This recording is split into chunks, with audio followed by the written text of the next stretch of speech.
What would you say is like the basic ballpark cost to get this set up? You know, if we're looking frugal again, we're getting piece by piece. What would you say for a basic small personal grow to get a system like what you have going set up?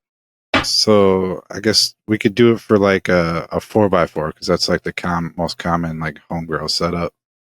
So you'd first need your wicking tray, which you can either go as cheap as going and getting storage tubs, or you reusing old storage tubs you have around, or if you've got a little bit of money to spend, you can spend $100 on. I guess they're probably about 60 or 70 now.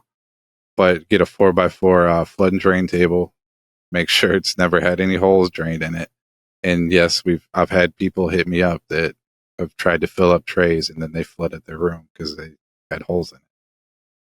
But yeah, and then after that, you're going to get your hydrogen pellets. And the hydrogen pellets, I say leave that up to your ceiling height and how much veg time you're going to do. Because I've done plenty of runs with nothing down there, just wicking with this basic system.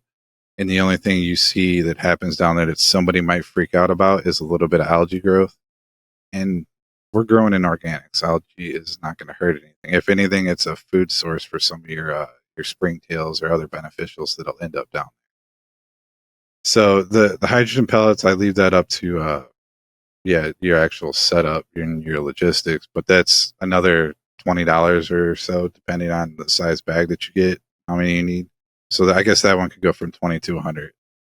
And then the fabric pots, said you want to get quality ones, so they'll end up running you probably about $20 a piece or less. I haven't ordered pots in a while. The last ones I got were from Easy Swap Pots, and I believe those were like $40 pots. That's like they hold about 25 gallons or so, 20 to 25. And then you need your Coco Loco. That's roughly $20 a bag.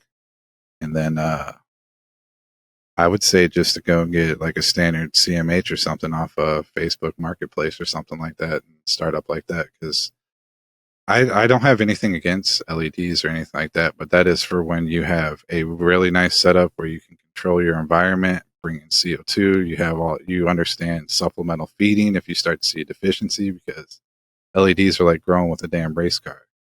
You can't mess up. Yeah, I mean that's a cheap setup when you look at it. You're looking definitely under $1,000. And most people, when you look at getting going, they're going to buy everything from start to finish. But in this case, it's kind of a start to finish setup.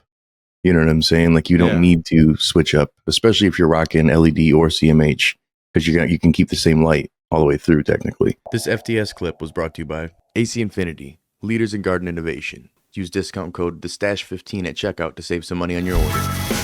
From the Stash Podcast.